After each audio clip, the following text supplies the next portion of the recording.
کہ ازما بخاری صاحبہ معاملات بہت حساس ہوتے ہیں، اس میں تو کوئی دو رائے نہیں ہے نا، کوئی ایک بندہ تو کلیم کر نہیں سکتا، مسلمان دنیا کے کسی کونے میں بھی ہیں بشمول پاکستان کے، رسول اکرم صلی اللہ علیہ وآلہ وسلم کی ذات اقدس کے لیے ہمارا سب کچھ قربان۔ یہ جو لوگ ان کو بقول آرمی چیف کے انہوں نے اس وقت بڑا واضح طور پر کہا تھا، اور وہ ڈیفنس ڈے تھا، انہوں نے کہا کہ جو گمراہ ہوئے لوگ ہیں اور جو ریاست کو رٹ کو چیلنج کرتے ہیں، یہ پورے ملک کو اس کا خمیازہ بھگتنا پڑتا ہے۔ مجھے بتائیے آج جو یہ کچھ ہو رہا ہے، یہ حکومت نے جو بھی معاہدہ کیا اس تنظیم کے ساتھ اور جو بھی حالات ہیں، یہ وجہ کیا ہے؟ ہر حکومت، آپ کی حکومت تھی 2017 کے اندر، اس وقت میڈیا بند ہو گیا، سب کچھ ہو گیا، آج یہ حکومت کہہ رہی ہے جی اس طرح جہاں جہاں نقص امن کا خطرہ ہے وہاں انٹرنیٹ بند کر دیں گے۔ مسئلے کا حل یہی ہے کہ اس طرح سے ہی مسئلے اس کو ایڈریس کیا جائے یا کچھ اور ہے؟ بہت شکریہ منیب، اور میں سب سے پہلے تو آپ کی ہمت کو اور آپ کی پروفیشنلزم کو جو ہے وہ سلوٹ کرنا چاہتی ہوں۔ اس ملک میں پچھلے 48 گھنٹے سے آگ لگی ہے، اس ملک کے اندر جو ہے وہ لا اینڈ آرڈر کی سچویشن ہاتھ سے باہر نکل چکی ہے، لیکن مجھے جو ہے وہ میڈیا پہ کم از کم چین ہی چین دکھ رہا ہے، اور میں نے تو کوئی ٹاک شو نہیں دیکھا جس پہ ہم اس اہم ایشو کے اوپر بات کر سکیں۔ دیکھیے ابھی جو لاہور پولیس کے مطابق اس وقت 72 پولیس اہلکار ہیں جو شدید زخمی ہیں، جن میں سے 12 کی حالت تشویشناک ہے۔ اسی طرح جو دوسری سائڈ کے جو مظاہرین ہیں ان کی بھی کچھ ڈیڈ باڈیز کی اطلاع جو ہے وہ مل رہی ہے سوشل میڈیا کے تھرو، اور یہ حالات یہاں تک پہنچے کیوں؟ پہلے تو یہ سوال ہے۔ اور آپ نے ایک معاہدہ کیا، معاہدے پہ آپ نے سائن کیا، اور تمام وفاقی وزراء کے اس وقت بریگیڈیئر نجات صاحب وزیر داخلہ تھے، وہ تھے، قادری صاحب تھے، ان سب کے سگنیچر موجود ہیں۔ آپ نے ان کے ساتھ ایک معاہدہ کر کے ان کو اٹھایا جب وہ پچھلی دفعہ آئے، اور لیکن اب آپ جو ہے وہ بجائے اس کے کہ ان کو انگیج کرتے، ان سے بات کرتے، آپ نے جو ہے وہ اچانک سے یہ سب کرنا شروع کر دیا۔ اور میں نے کل زندگی میں پہلی دفعہ یہ سب اپنی آنکھوں سے ایکسپیرینس کیا ہے۔ میں بھی ملتان روڈ پہ پھنس گئی تھی اپنے گھر آنے کے لیے، اور یقین مانو میں وہ دھرنے کے پاس سے یوں گزری ہوں، جو ہے وہ ظاہر ہے ماسک بہت ساری چیزیں بچا لیتا ہے، آپ کی زندگی بچا سکتا ہے، تو ماسک میں نے پہنا ہوا تھا، اور میں خاموشی سے سائڈ پہ، اور جو حالات تھے، جو عالم تھا، میرے سامنے ایک گاڑی میں سے چیخنے کی آواز آئی، میں پیدل میں نے 1.5-2 کلومیٹر سفر کیا، اور اس میں وہ کہہ رہے تھے دیکھے دیکھے ابو کو کیا ہو گیا، اور میں کھڑی ہو گئی کہ دیکھنے کے لیے کہ کیا ہوا، تو پتا چلا کہ وہ گھنٹوں سے چونکہ وہاں اسٹک ہے، ان کا شوگر لیول جو ہے وہ ڈراپ کر گیا ہے اور وہ انکانشیس ہو گئے۔ تو صحیح۔ یہ تھے وہ حالات، لیکن اس کے اوپر پوری حکومت ہمیں کہیں نظر نہیں آئی۔ اینٹی رائٹ فورس والے میرے سامنے جہاں میں کھڑی تھی وہاں پر بائکس کھڑی کر کے اس کے اوپر لیٹے ہوئے تھے۔ میں نے ایک انسپیکٹر صاحب سے پوچھا، میں نے کہا سر اگر نون لیگ یہاں باہر نکلی ہوتی تو آپ نے یہ ڈنڈے لے کے ان کے گلے پڑ جانا تھا، اب یہ روڈ خالی کرانا کس کی ذمہ داری ہے؟ انہوں نے مجھے جواب نہیں دیا، تو صرف نیچے کیا اور وہ سائڈ پہ ہو گئے۔ اب جتنی بھی ولید اقبال صاحب نے میموریز جو ہے ریفریش کرنے کی کوشش کی، افسوس کی بات یہ ہے کہ ان کی ہر چیز سلیکٹڈ ہے، ان کی میموری بھی سلیکٹڈ ہے۔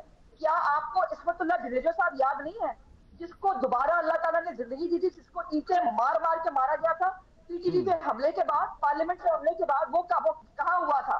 وہی اسی اسلام آباد میں ہوا تھا نا۔ سارے دستور عمران پہ خان ہوا تھا۔ صاحب نے خود اسلام آباد P T A police station پہ عمران خان صاحب نے خود جو ہے وہ حملہ کیا تھا، جا کے اپنے پولیس والے چھڑائے تھے۔ اور آپ کو ہمارے صدر الوی صاحب جو ہیں کراچی کی سڑکوں پہ ان کو دندناتے ہوئے، ان کو ایک وہ میں وہ کہنا نہیں چاہتی، وہ بہت بڑے عہدے پہ ہیں، جس طرح سے وہ وہاں سڑکوں پہ پھر رہے تھے، کوئی نہیں چلے گا، یہ نہیں ہونے دیں گے، جو سکھایا تھا نا آپ نے، وہ آج آپ نے جو آپ نے بویا تھا وہ کاٹ رہے ہیں۔ ہمارے ساتھ یہ ہو چکا ہے، اس لیے ہم سینٹی کا مظاہرہ کر رہے ہیں۔ نہیں ہم نے بٹ بھگتا مجھے ہے۔ ازما بخاری میری صاحبہ بات سے آپ کے آپ کا دور اوپر تھا، ذرا یہ مجھے اس کا جواب دے دیں کہ آپ نے ابھی حکومت کو کہا ٹھیک ہے وہ باتیں فیکچول ہیں، ان کو کوئی بھی ڈینائی نہیں کر سکتا صاحب نہ کوئی اور، لیکن جب آپ کے دور میں ہوا فیض آباد دھرنا جس کا ریفرنس بھی دیا جاتا ہے، مرحوم خادم رضوی صاحب بھی حیات تھے اس وقت، جو اس وقت ہوا آپ نے کہا انہیں انگیج کرنا چاہیے، انگیج تو آپ لوگوں نے بھی کیا، انگیج کیا، معاہدہ ہوا، زاہد حامد صاحب کو گھر جانا پڑا، وہ سب کچھ ہوا، انہوں نے بھی انگیج کیا، انہوں نے بھی معاہدہ کیا، کوشش کیا کہ حالات ٹھیک ہو جائیں، بہتر ہو جائیں، اور کوئی بھی نہیں چاہتا، کوئی حکومت نہیں چاہتی کہ نقص امن ہو یا سرکاری یا جو نجی املاک ہیں ان کو نقصان پہنچے، لیکن پھر بھی ہو رہا ہے نا۔ میرا تو سوال یہ ہے کہ کب تک ہم چھپتے رہیں گے اس چیز کے پیچھے کہ اس کو ایسے ڈیل کر لیں، ایسے ڈیل کر لیں، جب ایک واضح ملک کا، میں بار بار کیوں آرمی چیف کی سٹیٹمنٹ کا حوالہ دیتا ہوں کہ ملک کے سب سے زیادہ طاقتور، سب سے زیادہ جو منظم ادارہ ہے اس کے سربراہ نے کہہ دیا کہ بھائی یہ اس سے کے بعد کلیئرٹی اور کیا چاہیے آپ کو، بڑی درست بات ہے، تو ہم یہ کیوں چھپتے رہتے ہیں کبھی اس سائٹ پر کبھی اس سائٹ پر؟ جی معاہدہ کر لیں، انگیج کر لیں، جب اختیار نہیں ہے کسی کا کہ کوئی کسی کی نجی یا سرکاری املاک کو نقصان پہنچائے اور کوئی بھی پریٹیکسٹ ہو، تو یہ ہم اس طرح کب تک اس معاملے کو اس طرح ڈیل کرتے رہیں گے؟ میرا سوال یہ ہے۔ بہت ساری چیزیں ہیں جو سچ بولنی چاہیے اگر اسی ٹاپک پہ بات کرنی ہے، لیکن آپ یہ بھی اپنی سمجھتے ہیں کہ کتنا سینسیٹیو میٹر ہے، یہاں پر کوئی بات سینیٹی کی بات سننے کے لیے سمجھنے کے لیے تیار نہیں ہے، سب سے پہلے آپ واجب القتل ڈکلیئر ہوتے ہیں۔ میری گزارش یہ ہے کہ قاضی ماجدہ کے کیس میں بہت لمبی چوڑی اس کے اوپر حقیقت جو ہے وہ بیان کر دی گئی تھی۔ ہمارے دور حکومت کے اور آج کے دور حکومت میں فرق یہ ہے کہ ہمارے دور حکومت میں جو ہے وہ بڑی عزت کے ساتھ پیسے دے کے رخصت کیا گیا تھا، اور ہمارے دور حکومت میں یہ ہوا کہ اپوزیشن، میرے پاس عمران خان صاحب کی جو ہے وہ اسٹیٹمنٹ موجود ہے جس میں انہوں نے کہا میرا دل چاہتا ہے کہ میں جا کر ان کا جو ہے وہ دھرنا جوائن کر لوں۔ شاہ محمود قریشی صاحب تو خود پہنچ بھی گئے تھے۔ ہماری پوری اپوزیشن میں سے کیا آپ نے کسی کا کوئی اسٹیٹمنٹ دیکھا اس بارے میں کہ جس کے اوپر آپ اس میں گھی ڈالنے کی آگ میں کوشش کر رہے ہوں؟ ہم رائٹ۔ سینیٹی کی بات کر رہے ہیں، ہم کہہ رہے ہیں کہ حالات کو قابو میں کیا جانا چاہیے۔ اور آخری بات میں بڑی محتاط طریقے سے کہنا چاہتی ہوں، اور وہ یہ ہے کہ فوٹیجز آپ نے دیکھے ہیں۔ ٹھیک ہے، چلے میں شرمیلا صاحبہ کیونکہ ہم نے اگلے ٹاپک پہ بھی جانا ہے، بٹ میں آپ کیونکہ کراچی کے اندر بھی یہ حالات ہیں، ابھی میں ناصر حسین شاہ صاحب کو سن رہا تھا، وہ بھی یہی کہہ رہے تھے کہ ہم نے جتنے بھی لوگ موجود تھے کسی بھی جگہ احتجاج پہ ان سے ریکویسٹ کی کہ آپ ضرور اپنا دھرنا دیجئے، احتجاج رجسٹر کیجئے۔ ولید صاحب نے بھی کہا یہ رائٹ ہے، لیکن بدقسمتی سے پھر بھی نقص امن پھیلا، سرکاری نجی املاک کو نقصان پہنچا، جہاں پولیس کو نقصان پہنچ رہا ہے وہاں پر جو موجود اس احتجاج کے اندر جو ہمارے بھائی بہت سے موجود ہوں گے ان کو بھی نقصان پہنچے گا۔ لیکن شاید مسئلے کا حل یہی ہے کہ جب بھی کوئی ہو پھر ہم اس کو اسی طرح سے ڈیل کریں، یا جو رول آف لا ہے the law should take its course، اور وہ پھر فائنل بات ہونی چاہیے، اس میں کوئی اف اینڈ بٹ نہیں ہونا چاہیے۔ جی شکریہ منیف صاحب۔ دیکھیے پہلی بات تو یہ ہے کہ یہ انتہائی حساس معاملہ ہے، جس طرح آپ نے بھی کہا اور آپ کے باقی شرکا بھی اس بات کا اعتراف کریں گے کہ ہمارے لیے حضور پاک صلی اللہ علیہ وسلم کی ذات جو ہے وہ سب سے مقدس ہے، بے شک اور کوئی ان کے خلاف یا ان کی شان کے خلاف کوئی بات سننے کو تیار نہیں ہے۔ اچھا، اب یہ جو معاملہ ہے جو آج یہاں تک پہنچا ہے، اس کی ذمہ دار کون ہے؟ ذمہ داری کون لینے کو تیار ہے؟ یہ جب پچھلے نومبر کے اندر حکومت نے، جو سٹنگ انکمبنٹ حکومت ہے، جب یہ دھرنا ہوا تھا اور جب یہ فیصلہ ہوا تھا کہ جی تحریک لبیک پاکستان کی تمام مطالبات مان لیے گئے ہیں، اور معاہدے کی ایک پریس ریلیز آئی جس کے اوپر اس وقت کے وزیر داخلہ اعجاز شاہ، اس وقت کے ریلیجس افیئرز منسٹر پیر قادری صاحب اور ڈپٹی کمشنر اسلام آباد، ان کے دستخط تھے۔ اس حکومت نے ان سے مذاکرات کیے، بات چیت کی، ڈائیلاگ کیا، جو کہ صحیح طریقے کا تھا، اور ان کی سارے مطالبات مانے گئے۔ ٹھیک ہے، اب یہ 6 مہینے گزر چکے ہیں۔